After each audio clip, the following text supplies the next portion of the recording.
Liverpool 2, Southampton 1, Chelsea 2, Lincoln 1. Very entertaining night of Carabao Cup football. Make sure you're hitting that like button. Make sure you are subscribing and ensure you've got that bell notification button turned on as well. We want to get your thoughts. We want to get your views. We want to get your opinions tonight as Alexander Isak gets off the mark for Liverpool. Hugo Ekitike gets the winner, but he will now miss the Crystal Palace game after very stupidly taking off his shirt. There's no doubt about it. Isak, will he start the game? He can't play 90 minutes as of yet. Will he start or will he come on later in the match? That remains to be seen. We'll be discussing that later. Chelsea suffered a bit of a scare. Let's be absolutely honest. Chelsea suffered a bit of a scare. They were average at best, borderline shambolic in that first half, a lack of intensity. Went 1-0 down. I don't know what Chalobah, I don't know what Enzo Fernandez were thinking of. It was a terrible first half performance. Jorgensen in goal. I thought I was watching Onana in a mask. I didn't understand what was going on, but a brilliant 10 minutes in the second half. Two very quick goals from Brendan Otte and Tariq George. An absolute thunderbolt from that young man. Chelsea go through, but I still think most Chelsea... Look, some Chelsea fans will say win is all that matters, and there is some truth in that, but it is 4 games on the bounce where Chelsea haven't looked particularly great. Brighton next for them, who were amazing tonight by all accounts. So we're going to be delving into that in more detail. We're going to be going through it, getting your thoughts, getting your views, getting your opinions. Make sure you get your comments in, though, people, if you haven't done so already. Make sure you hit that like button as well, if you haven't done so as well. What's this? Are the comments coming through on here? I don't know if they are. Why are the comments not coming through? This is very strange. They should be, but they don't seem to be. Let me refresh this. Maybe they will in a second. Congratulations to Liverpool and Chelsea, is what Rahman says here. Yeah, look, they went through, and that's literally, that is a very, very important part. There's no doubt about it whatsoever. But look, I want to start by talking about something that I think is very, very important tonight. Very, very important indeed. We're going to go into that right now. So I'm timestamping. Why is my keyboard so far forward? I don't even know why my keyboard is so far forward. But I want to speak about something that I think is really, really important. Alexander Isak getting off the mark. I cannot stress enough how hugely significant this could be. I'm going to take you back. I'm going to take you back to what I think was 2010. Could have been 2009. It could have been 2011. I'm not a Liverpool fan, but my brother is. And we were living together at the time. I think we'd moved out of our parents' house, but we were living together. And Liverpool, you know, they've been in a title race against Man United. And they went out and bought a young English player who come from Middlesbrough, had done very well at Aston Villa, and was kind of on that borderline. Now, I'm not comparing his talent to Alexander Isak. I'm not. But the pressure back in 2010 wasn't the same as it is now with social media, the mainstream media, and everything else surrounding it. And in his first game for Liverpool, Stuart Downing was amazing. And it just, the day the game stands out in my mind, listening to my big brother talk football, he had a great game. He had this shot and he hit the crossbar. It was from a great run. Then a few more games went on. And things weren't just, they were almost coming off and they were almost brilliant. And you could see as each game went on, I remember watching every match with my brother, and you could see my brother was, oh, you know what? The pressure's building, the pressure's mounting, the sort of, the expectation, and 1 week, 2 weeks, 3 weeks without scoring, I'm not getting that assist, or things not quite coming off, although the performances were there. And look, he had a couple of decent seasons at Liverpool, but the pressure got to him.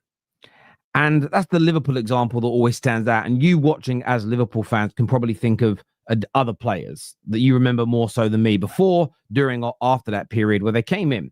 You might even put Darwin Núñez into that category. Came in, played quite well to begin with, but wasn't scoring chances. And you slowly saw over time just his confidence wane. And when your confidence goes, your ability, no matter how good it is impacted in terms of taking that ability and turning it into an output, taking it into delivery, which is far more important than ability.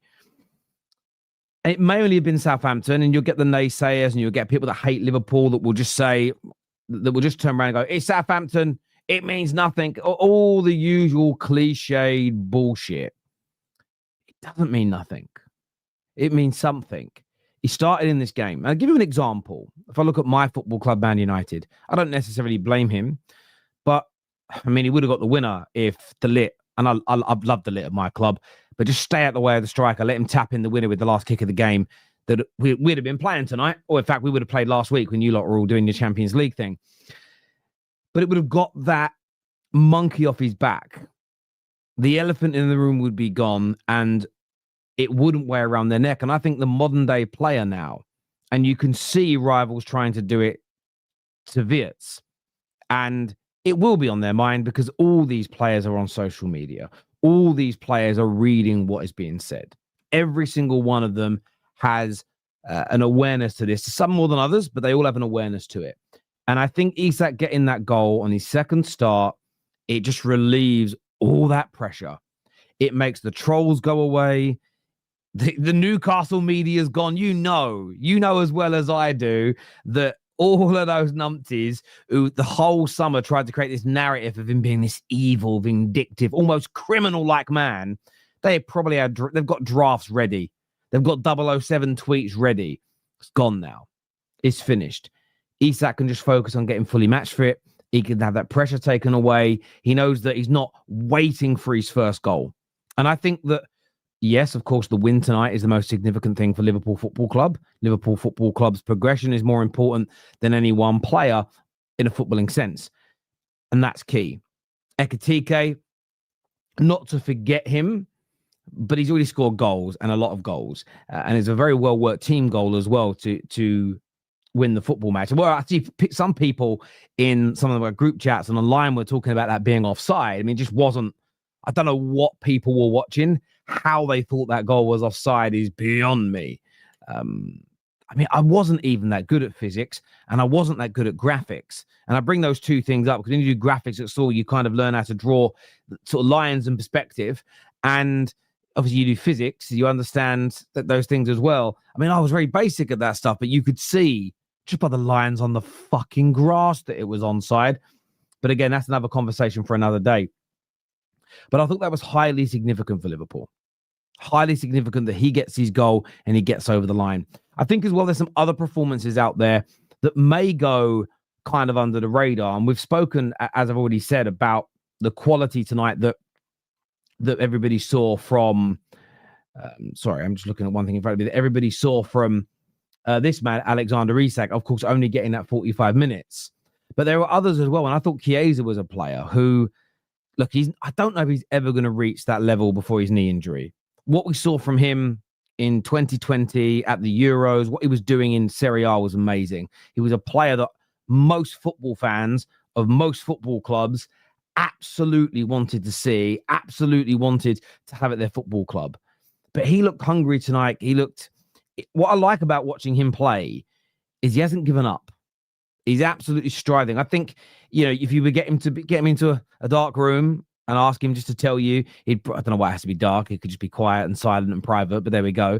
I bet he would tell you that he feels he probably deserves a bit more of a chance and he's waiting for a few starts in the Premier League. But I thought he individually tonight had a really good game. And I thought he equipped himself very, very well. I thought he performed very, very well. And that isn't just because, yes, he gets 2 assists in the game, which reads brilliantly, but it was more than just his assists. It was everything that went with it. I thought it was an overall very, very good performance indeed. I thought Leone, the new young centre-back, there were a few dicey moments early on because Southampton do what a lot of the Championship League 1, League 2 teams do in these competitions. They come out like a bull in a china shop.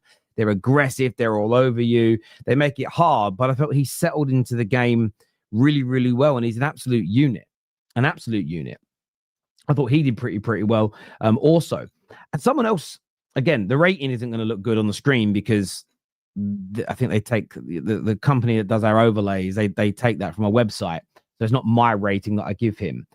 But the fact he only played 9 minutes, heavily involved, some excellent duels that he won possession back on a number of occasions, some great clearances. And I've just seen Kirkes in the last couple of games now just start to find his feet, just starting to get a little bit of confidence. I still think start him on the bench, bleed him into the team. I think this is something Slot has got to take from the playbook of Jurgen Klopp, who I think was the master at knowing how to blend people, not blend them. I'm looking for, what is the word I'm looking for? You're not blending them in, you're easing them in.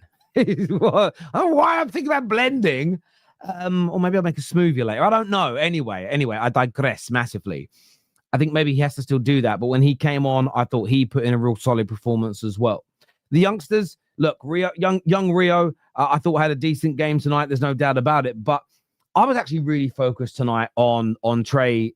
I'm going to butcher his surname, so I'm not going to. I had it in my head. It's gone again now.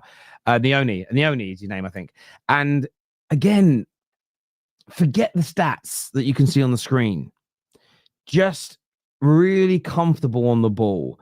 Really interesting young player. I'm very, as a football fan in general, very intrigued by what this young man could potentially become as well. So look, I think bed them in was what I was looking for. Not even ease them in, bed them in. That's why the B was in my mind. I just see a comment say bed. So yeah, look, from my point of view and perspective, I thought it was a very, very professional night from Liverpool. Of course, not at their absolute best, but look how many of their first team players weren't in the team tonight, and not even on the bench. And I thought that was the brave option, is that they weren't. Ekatike was on the bench. Bradley was on the bench. That was kind of it. Kirkes, but I'm talking from an attacking sense.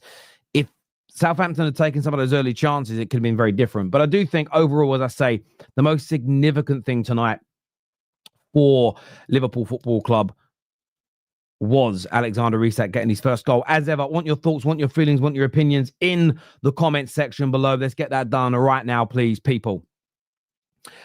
Garlic Nacho jinxed my club. United rubbed their mud on my club. Oh, my days. Look, I will say this. I thought we had a stinker tonight, Garnacho. I thought that he was nowhere near the level that Chelsea want him to be, but he hasn't had a pre-season either, so I'm going to be very, very fair with that. I am. What's worse, Endo's header or the red card? Oh, Endo's header was I don't know what he was doing. Could have let that ball go. There was nobody behind him. It was just a brain fart moment. Ekatike,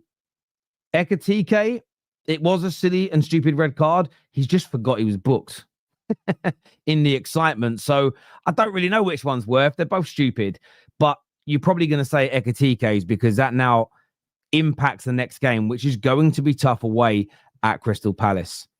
I thought you were talking about Andy Carroll.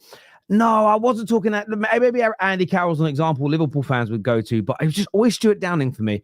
And I always felt, the reason I brought that up, I didn't really finish that story properly, to be honest. My brother just said, a couple of those early goals had gone in. My brother really felt that he could have been a real Liverpool player for 4, 5, 6 years. It was almost just great start, didn't take his opportunities, and you can see his confidence be hit, and he just never got himself quite up to that level. Because when you play for a Liverpool, it is different to other clubs. It's different because the pressure is not the same. It really isn't. Thank you, Luke, for encouraging everybody to hit that like button for us on the show right now. But on Chelsea, look,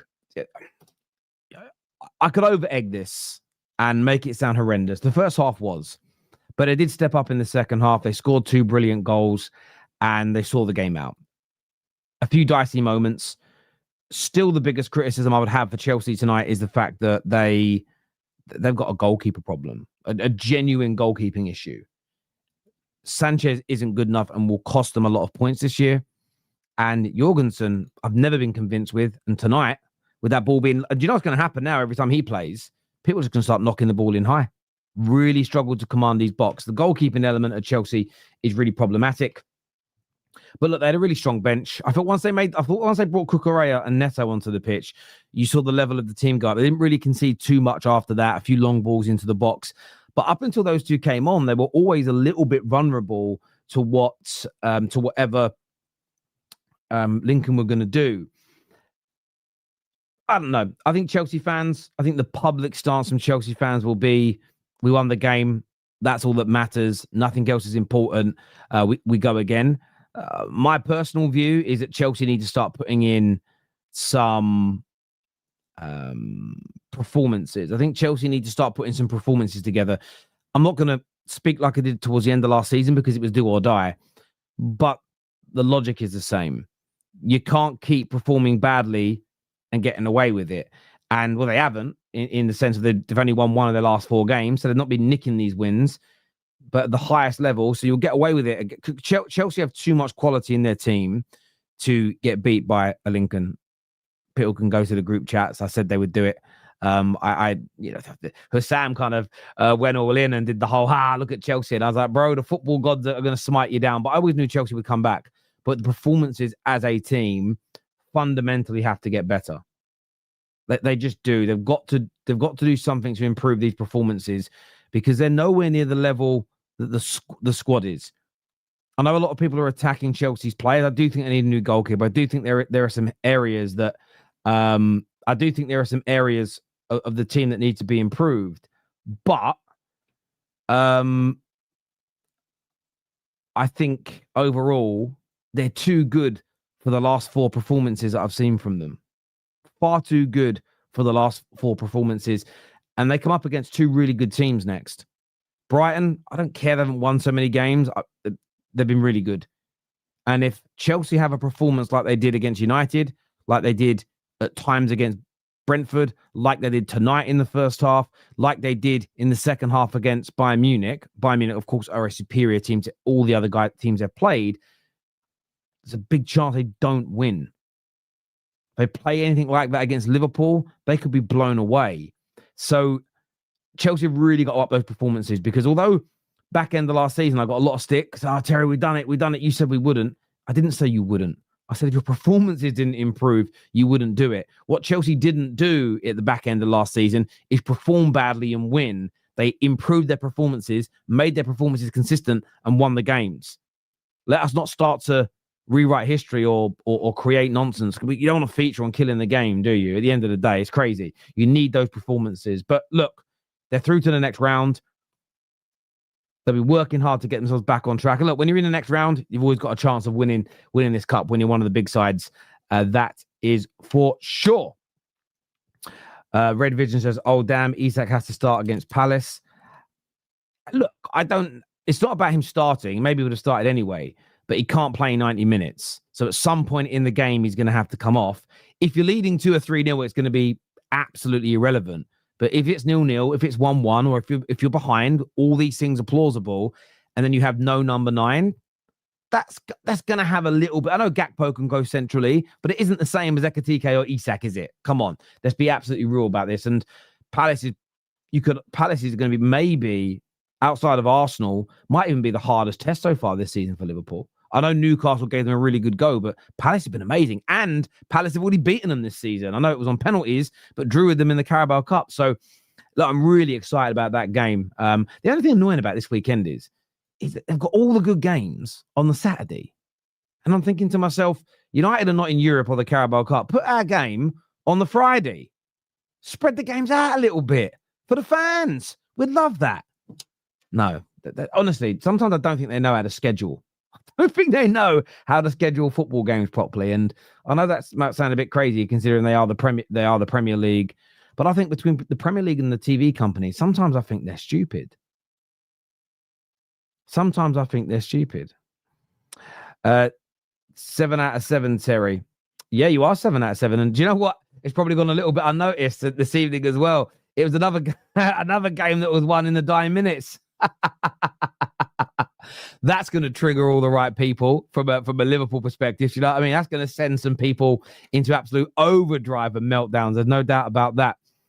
1 second.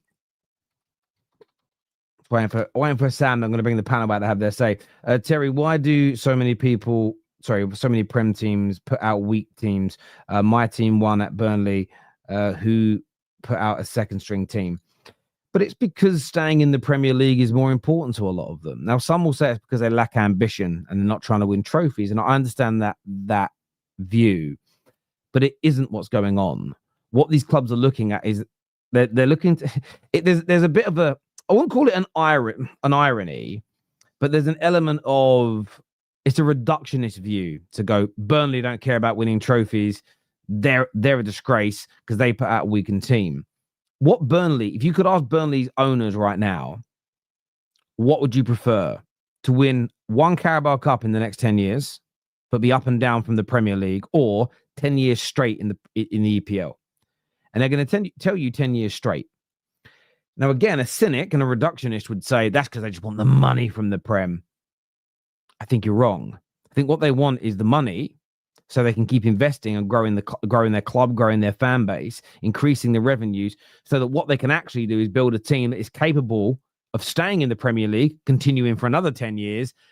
And if you're regularly in the Prem and you're regularly growing, your chances then of potentially becoming a regular winner of these trophies improves. So you have to balance these things up. And at the end of the day, yes, there'll be some Wigan fans that will say, I would never, ever, ever change winning that FA Cup.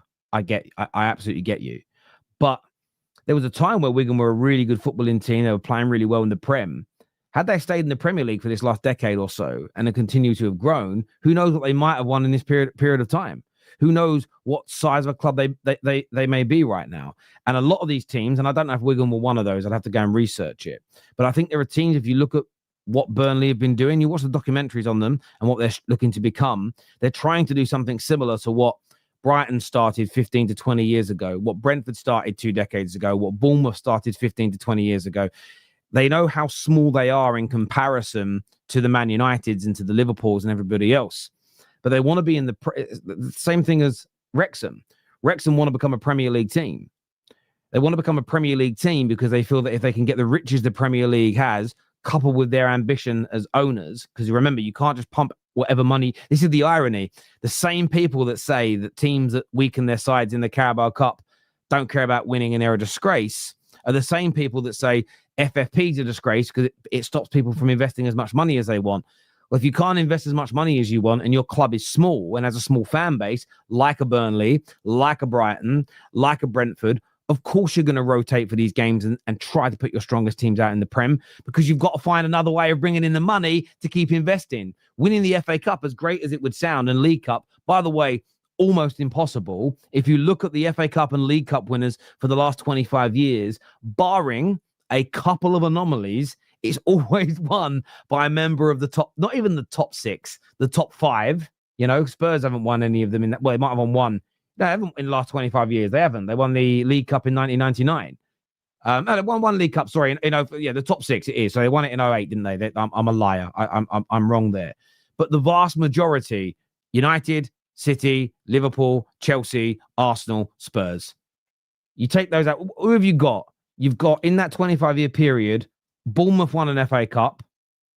You've had Swansea win the Carabao Cup.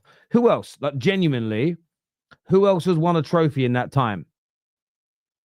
Palace won the FA Cup last year. Yep, you're right. I can't think of any others off the top of my head. Come on, guys, in the comments, stop chatting shit to each other. Newcastle last year, yes, but look, Newcastle have gone up a level, haven't they? Newcastle have won that as they're becoming a Champions League team, and they're knocking on the door of the top 6. Leicester, yeah, but that was in the period where Leicester winning. It's a good shout. So we've got 4 or 5, okay? So out of 50 attempts of every club winning those trophies, we're up to 5. Birmingham 6. Great shout. Birmingham 6. Wigan 7. It's a very small percentage. So we're saying 7 teams. And there might be another one in there. So 7 divided by 50. What is that as a percentage? 14%. I absolutely understand why a lot of clubs now say, look, for us to get to where we want to be in the next 10 to 20 years, focusing on being in the Premier League first, building, growing revenue, establishing ourselves, then trying to head towards Europe, more money coming in. That's the way we eventually get to a point where one will stay at the highest level, and in the future we'll have more chance of winning. I get it. And not everyone will agree with the model. And this is where I'm balanced on this. Not everybody will agree with the model. And I totally and utterly understand that not everybody will agree with that model. But I don't think it's just they just want the money. What do they want the money for? And when people go for themselves, it's just all bullshit. Go and look at how many of these owners are actually taking that money out of their football club. Do you know what I mean? Very, very, very, very few indeed. One sec.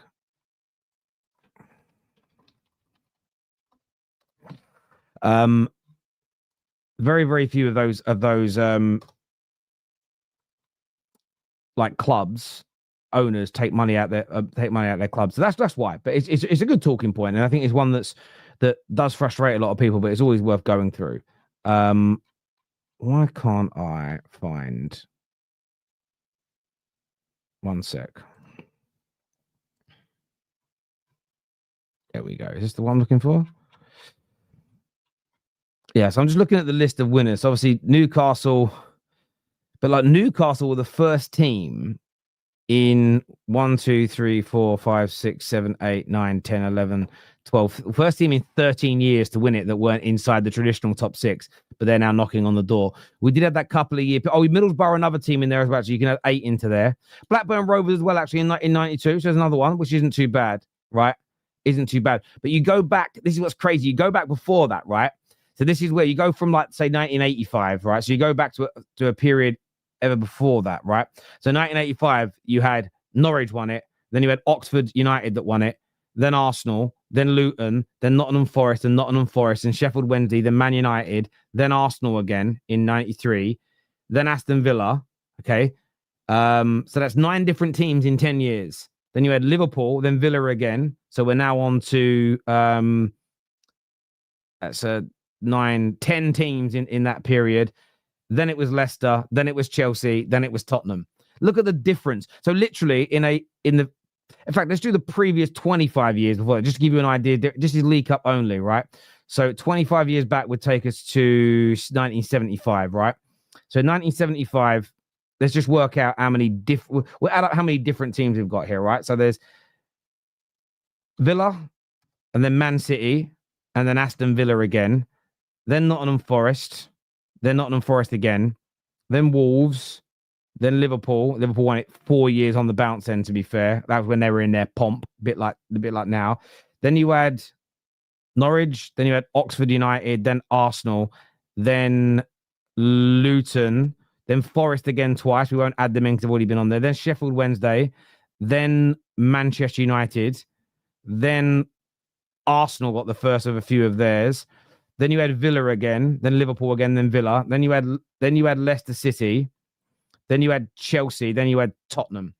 So look at the difference, right? So we put about 9 across 2 cup competitions together in 25 years. There was 15 different winners in the previous 25 years.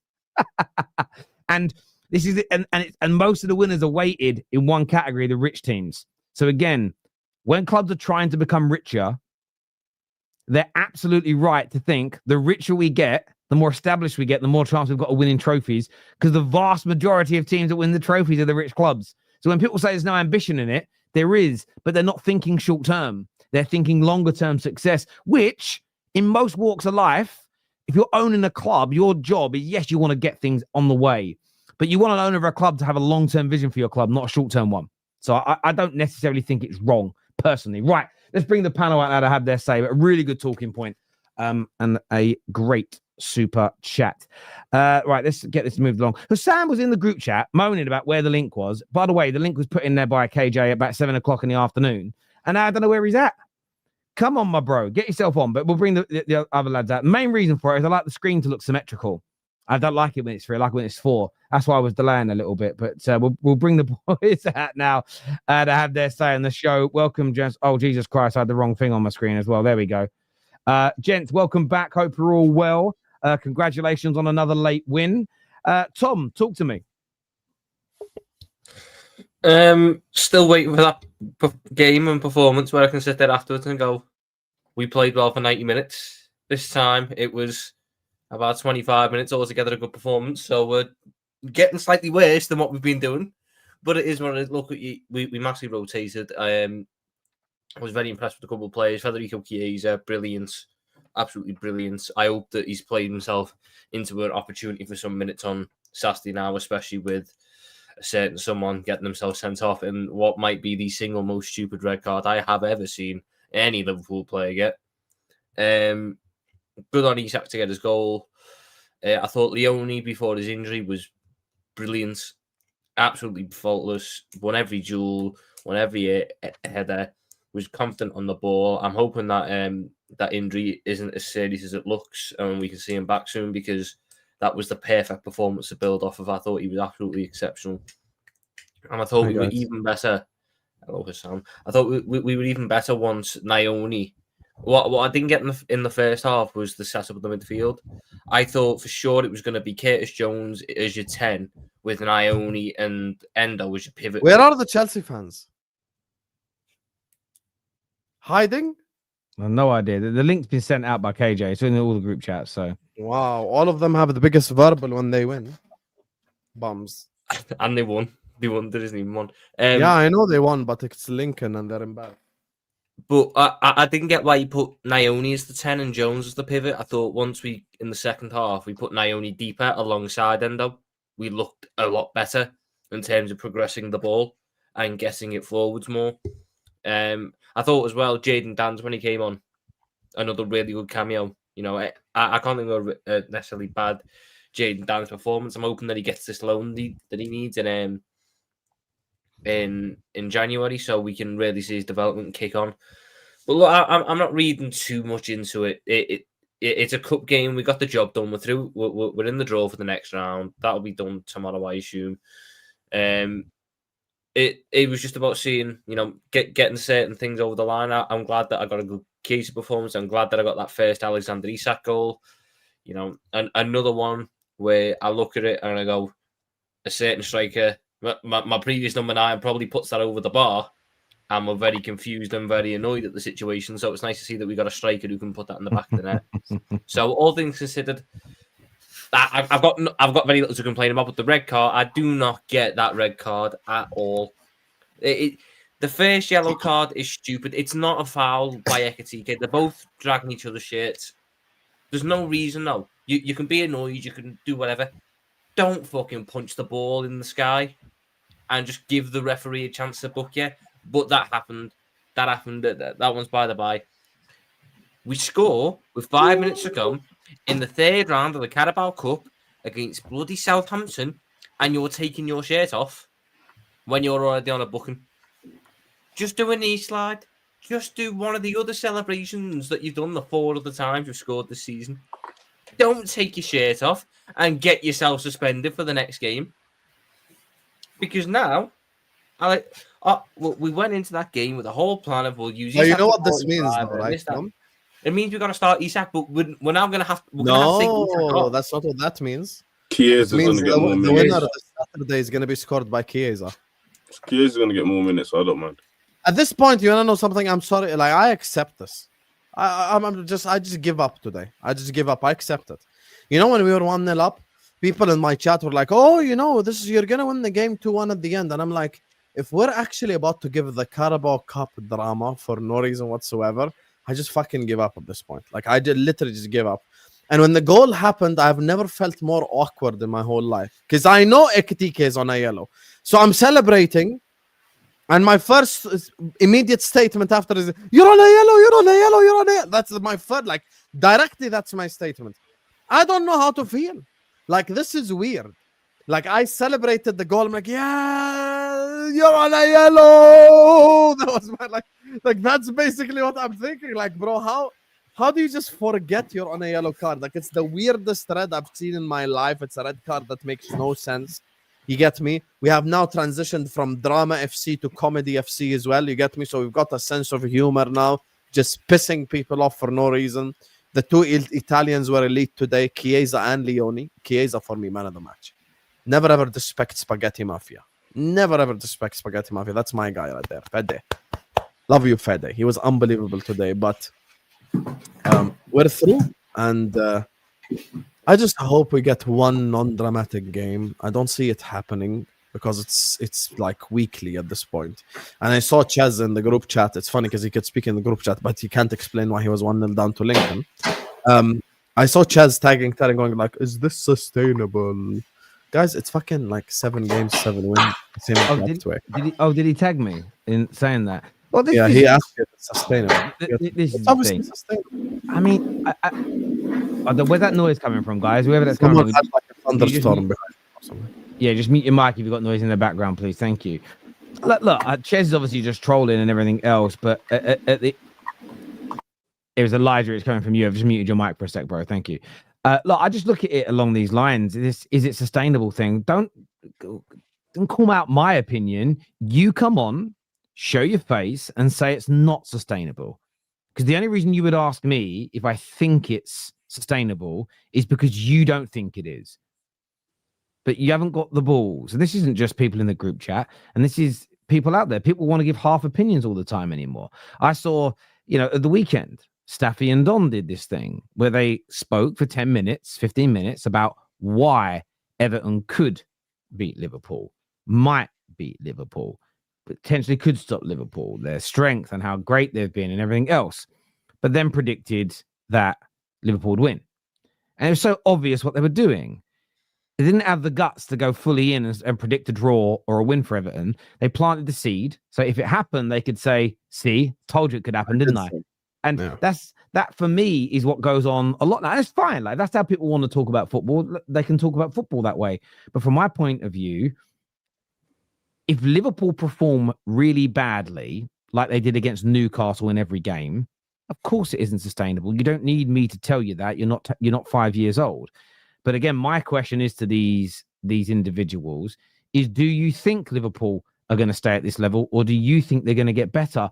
That's the crux of the conversation. Not if Liverpool don't reach their full potential and keep underperforming, do you think at some point they'll lose games? Well, yes. I mean, if you hold your breath for 10 minutes underwater, you probably die. If you don't eat for a year, you're probably dead. These are just obvious things. I don't know why we're doing this. Football fan content grew because we weren't shit like the mainstream media. Now everyone's trying to turn it shit by having silly conversations. Like, come on now. It's crazy to me. It's crazy to me. The whole sustainability thing's hilarious to me because it goes back to what happened a couple of years ago when we were getting late wins and everyone's going, oh, it's not sustainable. And it wasn't. But then you look at the difference in that squad where Harvey Elliott was starting every game on the right wing because Mohamed Salah was injured. We had barely any fit strikers. McAllister and Endo was our only 2 fit midfielders. The only fit senior player really was like Robertson and Van Dijk. And you compare it to this one, which is the full squad's there. It's just loads of new signings need to adapt. That squad was playing at speed. That was never going to be sustainable. This one, it's not about sustainable. It's about everyone should be worried about when this squad actually clicks into gear. Because when this squad's fully on it, and when this squad finally figures out how it plays with each other, these tight games, it's not going to be, now these tight wins are becoming draws or losses.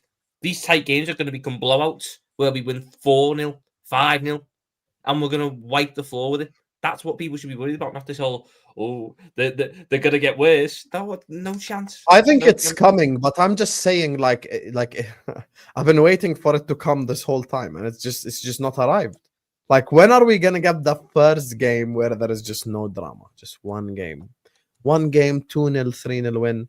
I hope he just scores 2 own goals in the first 3 own goals, actually. You can't I don't have sympathy, though, because my club haven't done that for 2 years. I thought this Saturday was going to be it. 2-0 up, 10v11. I was so excited about the second half. And then Cass, I remember I was talking to KJ at halftime. I was like, if we somehow, honestly, I was going to scorch earth. I was going to do something horrendous if we didn't win that game, I tell you. But Samuel, what are you saying, bro? What are you saying tonight about Liverpool's win and Isak's first goal? Keyword: stupidity. That was the whole game. Stupid, absolutely stupid. Joe Gomez and Endo were playing against us that game. I don't know what they were doing. Every time they were trying to pass into midfield, they would lose the ball. Endo, when he tries to shield the ball, he could release it 2 seconds earlier, but keeps the ball, tries to shield it, and gets body off the ball, and then Southampton on the counter-attack or transition. Absolutely stupid. And then you have Endo's header, which he has a brain fart moment. I don't know Great, what he was great doing. assist. Great assist. I genuinely do not know what he was It's doing. like for me, it looked like he lost the flight of the ball, overshot it, and then as he's realised he's overshot it, instead of leaving it, he's just thrown his head at it to try and knock it away. Do you know so mad? Quasi perfectly. Dan's was actually Outside right of behind him. If he Semenyo, left it every to single Dan- goal we've conceded domestically this season has been shit goal. Yeah, no, it's like we've gifted them the goals. Like Southampton, there was one chance that Southampton had where he practically missed an open goal. But other than that, so we didn't give Southampton any. We were defensively good, and that was because of Leone. Leone was brilliant. I'm not gonna lie, he was brilliant. He was. But it was a gifted goal towards Southampton. And I was thinking, what are we doing? But then we talk about sustainability, and I'm like, I know we're gonna score. Like, Yeah, same. It's like we know we're gonna score. So then it goes into the point of, is it sustainable? Maybe it is if we know we're gonna score. It's just what it is. What it is. Our attack is that great. That was a brilliant ball by Robertson actually to see Chiesa, and Chiesa does the unselfish thing that I want my strikers and my wingers to do all the time. See the guy in a better position and pass the ball.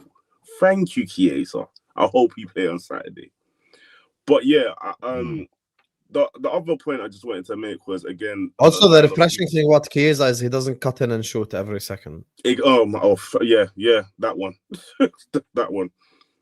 But one thing I wanted to say was with Ekitike, when Ekitike did what he did, I just started laughing. I was thinking, Frimpong came up to him and was like, "What are you doing? You could get sent off." Do you know what as well? was like- Let's be fair about this as well, right? If that had been an Arsenal player, you know everything about mentality. Like that would be the rhetoric. Do you know what I mean? Because it would be like, oh my God, it was a Carabao Cup game. You're holding your shirt like you're Messi in a Champions League semi-final. Like there was an element of it where I was watching it thinking, I forgot it was booked myself, but I was watching it going, bruv, I know it's an important goal, but I was literally looking at it and I was scratching my head like, Ekitike, what are you doing? But the thing is, I can't get onto him because he's been performing. If this guy hasn't been performing, I would have looked at it differently. Because I said the same thing against Martinelli, and I'm very surprised that people did not notice this in the Arsenal game, where Martinelli was celebrating and then the rest of them were celebrating as well. I was like, it's 1-1. You haven't scored the winner yet. Hasn't anybody pulled you back? So I have to give the same energy with Ekitike, but at least Ekitike has been performing. But altogether, I think we only played one starter, which was eventually Isak. It's going to be eventually Isak. But other than that, it was just rotation. That finish was unbelievable, by the way. Oh no, it was brilliant. Absolutely brilliant. From who? Isak. First time. Yeah. Oh, the thing is, Terry, you've got to understand, we had to sit there with Nunes. If I put Nunes in that position, he's putting it over, he's putting it wide, he's blasting it straight. Nunes would have missed both goals, basically. Let's put it that way. No, do you know what Nunes would have done? I don't disagree. Do you know what Nunes would have done? He would have tried to dummy it. For who? For who? That's the question. For who? Yeah, I know none of you speak Arabic, but I got like one of the Hilal fans like on my YouTube shorts, and I was watching him, and he was complaining about Nunes and saying we should have kept Mitrovic. I swear, I swear to God, bro, like if Al Hilal fans are complaining about you, you know you need to. I hear. Do you know what's crazy? Like when you've had bad strikers, and I've had some in the last few years as well. Like that isn't a hard chance, but when you've had a bad striker. It is a hard chance because they missed those and stuffed them. Like that could go over the bar. But this is, you're right. Nunes would have done this. He'd have dummied it with his right, had to go on his left and off balance, try cutting it back the other way, it'd have gone wide. That's what would happen. I can just see what he would have done. And then he'd have looked round at the grass like there's a hole in the floor or something like that. He would have done that stupid thing he does where he smiles and puts his thumb up and laughs. He laughs after passing the chest. And I'm sitting there wanting to throttle him. Yeah, well, Jamie Carragher is getting ready to get his running stats out to say how good he was. Do you know what I mean? I was going to say one more thing. Jocelyn, I was actually worried that Isak wouldn't get a goal today because the way the midfield was set up, I was, as Tom said, I was a little bit confused because we were putting Trey in like kind of the advanced position and then Curtis Jones back. But this is what's getting me excited. When Wirtz plays, Wirtz is going to look for Isak all the time, and Isak is going to try and run in behind all the time. Verts and Isak will. I'm telling you this now, and I'm going to be so confident of this. It's going to be a link-up setting with Verts and Isak. You're going to see a better version of Verts when Isak plays. Because with Ekitike, he likes to drop in a little bit too deep, which is fine. It's something different, but I just think Verts plays a lot better with somebody like Isak rather than Ekitike. But yeah. I hear that. Changing the flavour slightly for a second. Elijah, what did you make of your Chelsea tonight? Boy, and by man. the way, thank you, Elijah and Winter Surfer, for being here. Appreciate it. Yeah, for actually showing up instead of tagging Terry in the group chat. Yeah, it was. We managed to win, but honestly, Terry, it was so shocking, man. That was a shocking performance, especially in the first half. Like Lincoln City, you know, League One, and we managed to struggle to get past them. It was absolutely poor, man. Like we was just we got outplayed. You know, we was playing sideways, backwards. Like in the first 30 minutes, like they dominated us. It just feels like that was the Man United game. But this time, we didn't go down to 10 men. So I don't want to hear no excuses about that one. But the first 30 minutes, we got outplayed, absolutely outplayed. And then, you know, we woke up a little bit, but then we only had 3 shots in this game. They had 9.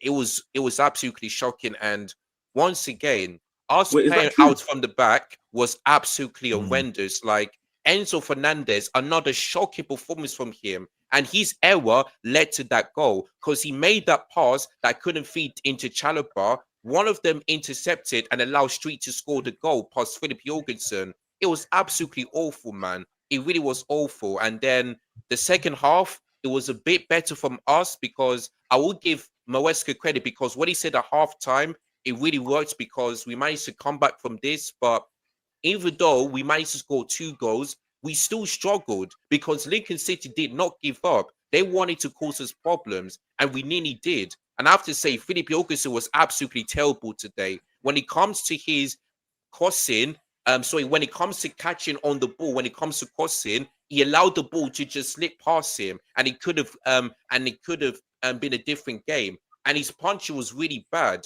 And the first goal he conceded, he was off his line, thinking that, you know, he's going to be, keeping that ball away when he clearly didn't. Once again, it's just absolutely awful. And the fact that we got 2 goalkeepers and it's still not good enough, it just tells you why this summer transfer window was an absolute disgrace. And I rate it as a 3 out of 10 because it still ain't good enough. We have spent so much money and we still have awful goalkeepers, bad centre-backs, and not a proper striker. You know, Chalobah was quartered. Can I ask you a question? Can I ask you a question on that? Because we had a big debate in one of our group chats earlier on today. Would you, if you had the chance now, I'm FIFA, I say I can let it happen. Would you take Donnarumma over Rob Sanchez? Of course I do. I'm not like Don, you know. No, Don is shameless for saying that. Don was shameless. I'm sorry, man. Don, Ches, even Staffy, they were all in the group chat.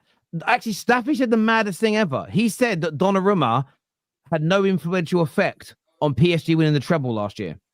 That is false, man. That is false because I watched the game against PSG versus Arsenal and he made some fantastic saves. And if it wasn't for Donnarumma against Arsenal, they would have never, ever been in the final.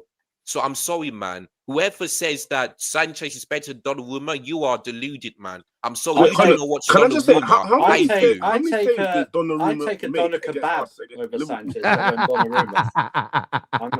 I'm sorry, man. Yes, Donnarumma has mistakes, but he's a top goalkeeper. You know, he even won the Euros for Italy in 2021. If it weren't for him, he made some penalty saves. And he was good in the Champions League final, kept a clean sheet as well against Inter Milan. So I'm sorry, man. Don, if you're watching this right now, I love you, but I'm sorry, you are wrong. Even Staffy as well, you are absolutely wrong. Donnarumma will always be better than Sanchez, as simple as that, because Sanchez is good enough. He's a liability, and he should leave the club this season immediately. It's as simple as that. There's a reason why. There's a reason why people like Don, Ches, and even to an extent Staffy said all this is because a lot of the consensus from people because they don't know ball.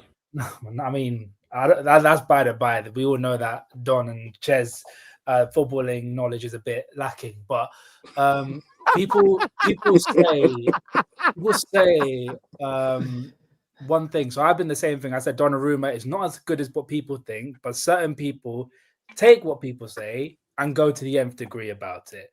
Like Donnarumma is still a top quality keeper, but when I say he's not of that level, I'm saying in the levels of Alisson and Courtois, he's not that level. But that doesn't mean he's a crap goalkeeper. He's still a top keeper. Exactly. But people want to say this, and that, and say like Robert Sanchez is a quality keeper.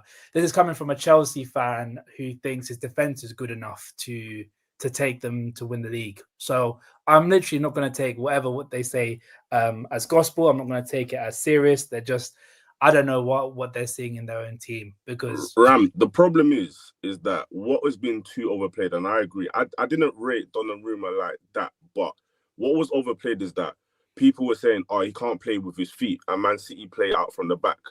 What Pep did against, who did they play against? Arsenal. Arsenal, that's it. Arsenal. What Pep did against Arsenal was very, very clever. They played more direct, so they didn't allow Donnarumma to play with his feet as much. He started kicking the ball down the field a lot more. But also, what I didn't actually see was that when Arsenal with their corners, ole, tried to whip in the ball, who was getting the balls all the time? It was Donnarumma. His physical presence was understated.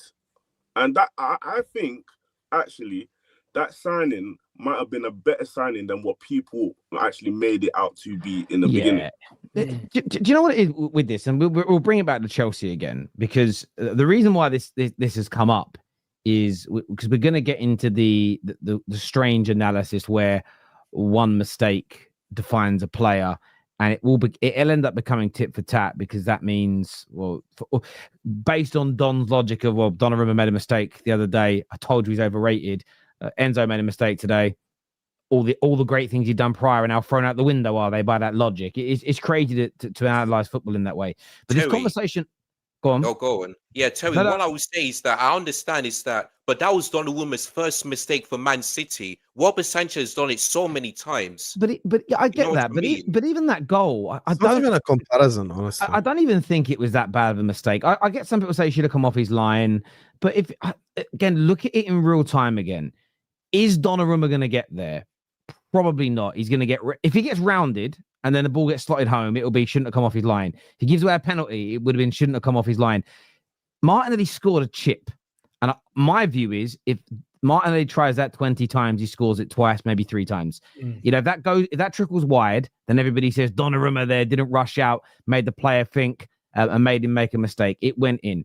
But even if it is a 10%, 20%, 50% mistake in terms of leading up to that goal, it doesn't undo the fact that Chelsea would be a better football club with a goalkeeper of Donnarumma's level or better in their side. That, 100%. For me, that is the whole point of this whole debate, is going back to the origins. And I watched Chelsea again tonight. Jorgensen's a good goalkeeper, but he ain't it. We know Sanchez ain't it. And Chelsea have got very good players, but they'll be let down this season by their goalkeepers.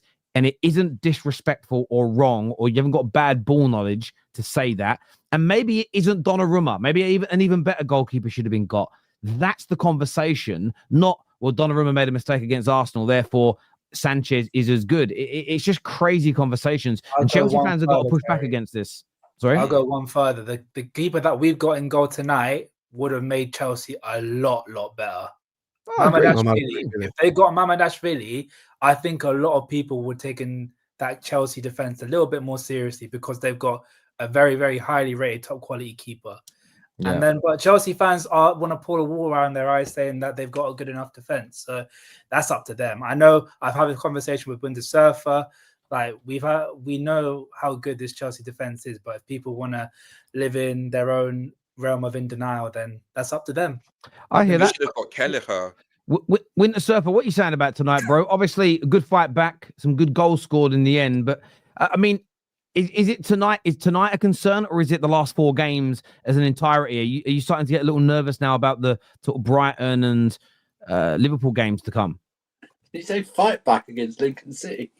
I'm being polite. I'm being polite. I'm being nice. Wow, Terry, you're such an Wow. asshole for me. I'm not. They fought back from 1-0 down. No, But it's it's just a Lincoln, term. It's Terry, just a term sorry. fight back against Lincoln City. That's Not good Fight enough. back against League Lincoln. One. They were Oh, League shame. One. Oh, what? I'm being Uh, unbiased here. Sorry. I'll start with the positives. The game is over and we're through. So that's the positives over and done with. From home as well, okay. went surfer, man. Like, it showed a lot of mentality. I'm glad he gave him a kick up the backside.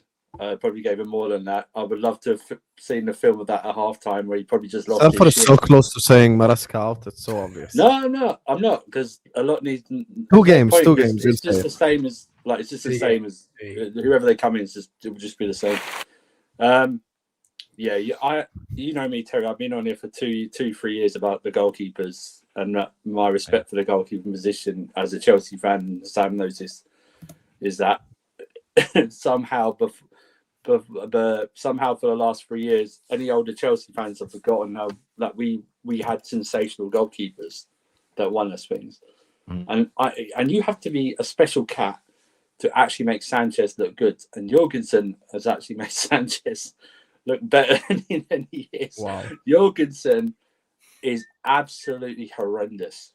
Mm. He was horrendous today. I don't know what he was trying to do. So every time he came out for a cross, it was like those inflatable waving clown things, that you get. They're just like that. He was just horrendous. Great goal by Tyreek George. Good goal by Buenos Noches, whatever his name is. And we move on, but it just wasn't good enough. I would have thought that these guys, given like NBA trash minutes this season, would actually try and put a marker down and just try and make at least the man do something. Garnacho, I'm not going to get him Garnacho. So what I expect, he's crap. So that's what I expect from him in that type of performance. So I'm not going to get on him. 40 million. We had to Chalobah. If he wasn't from Cobham, he'd get slaughtered so much more from this fan base, Terry. If we bought him, he's so brain dead, and he doesn't jump as a central defender. I've noticed that the last few games, he doesn't jump, he doesn't hit the ball. Terry, didn't someone say that fans, Chalobah would start for Liverpool? Yes, I heard that. And that person was it CB or was it Quest? It was Quest. It was Quest because I was there. He doesn't listen. I don't want him. He wouldn't start for any Chelsea. Well, he does start, but honestly, he doesn't jump. He just...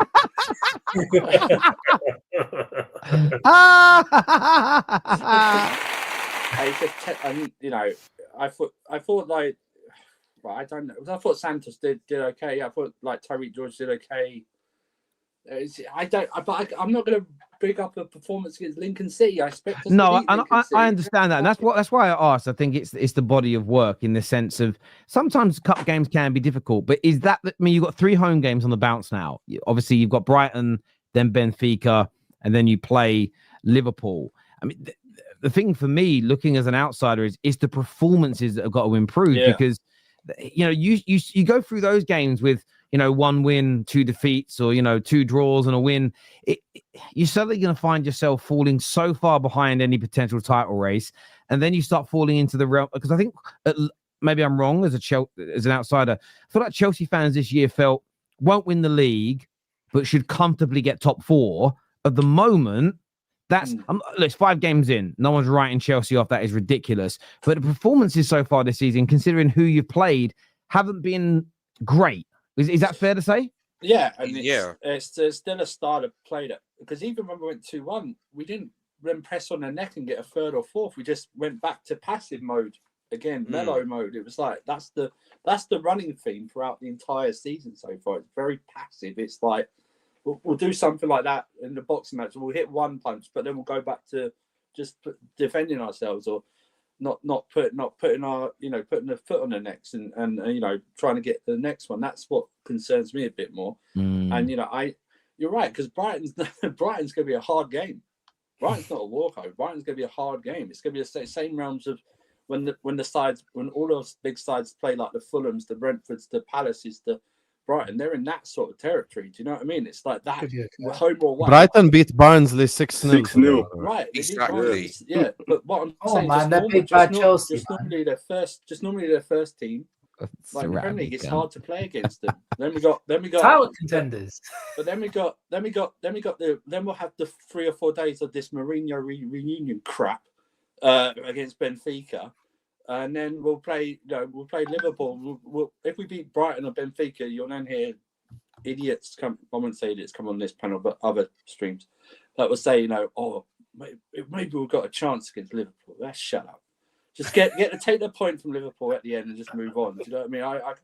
I'm just Raman and Samuel, I realized something. We're the real gangsters of the Premier League now. Like everyone's just like, no one want to play us. No one wants to go up against us. Oh, The same thing, Andrew. By the way, the same thing Andrew just said yesterday. I was doing a stream with a Chelsea fan, and he said the same exact thing. He was like, "Oh, we're gonna lose that Liverpool game." Immediately, he said that, and I was like, "Would you take a draw in that game?" He was like, "Yes." I was like, "Okay, would you take a draw at home to Arsenal?" He's like, "No."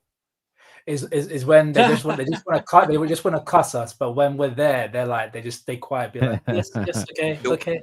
The one thing I'm worried about is that ever since the Club World Cup, Chelsea hasn't been impressive at all. The performance is like we're becoming like second half FC because the first half we'll just decide not to play football, but the second half we decide to play football. Like the game is not 45 minutes. The game ends in 90 minutes. So that's why I think for me the performances need to improve. And if we play like a game against Brighton, then I don't think we're going to be winning that game. Brighton have been a much better second half team this season than first half team. Liverpool, I mean, Liverpool have been the kings of the second half this year. I mean, they've been the kings of the last minute of the second half, but they've been the kings of it.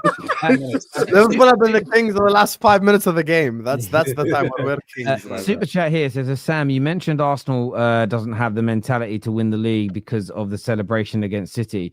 Does Liverpool have the mentality after Ekitike celebrated in the Carabao Cup? I'm so glad you asked that question.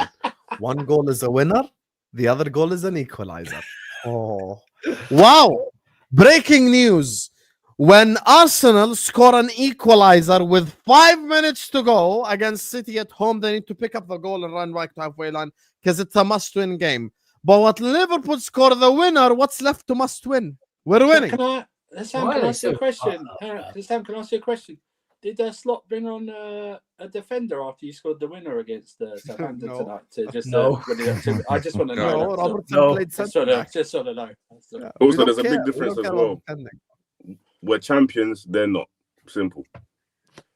Nunez would have hit the post for the first goal and be offside for the second. Yeah, he would have run offside, Ash. Yeah, you are right. Is the most accurate thing, honestly. I can envision it right now. Imagine Chiesa was running with Nunez. He would be like behind McCarthy. That's how offside he would be. And somehow Chiesa would get more hate than Nunez. Oh, that'd be amazing. One goal got Ekitike suspended. The other did not. But you didn't ask me which goal got you suspended. You asked about mentality. One was the winner, one was the equalizer.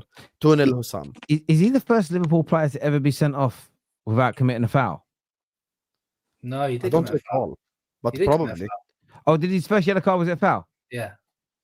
Oh, no, Ram. Terry's right. His first yellow card was dissent. Ah, there we go. There we go. Yeah, Terry's right. I got gaslit there and believed it. Arteta is like Jim dancing for Nadia during the first American. He got scared, shot his load. Oh, first American Pie. He got scared, shot his load, and then went for the reserve. At first, I was like, "What is this?" And then a great movie, man. Great movie. If you haven't seen it, watch it. Love Iki only player on it. Ekitike only player to get a red card with 0 fouls. Bad boy, baby, is what Bobby Blanks says here. Yeah, it was an interesting one. Look, I want to thank everyone who's tuned into the show. I really do appreciate it. For turning up. You got me. Big up to both of them. Absolutely. Thank you for being here. Appreciate it a lot.